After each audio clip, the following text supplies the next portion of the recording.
quando tu arrivi, io ti sento un miglio distante. E tu non chiami e non canti. E tu ti fai per non ti fa sentire. Che sarà? Che sarà?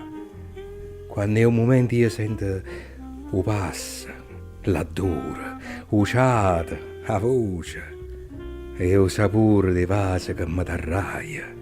Sbagliasse una volta, mai.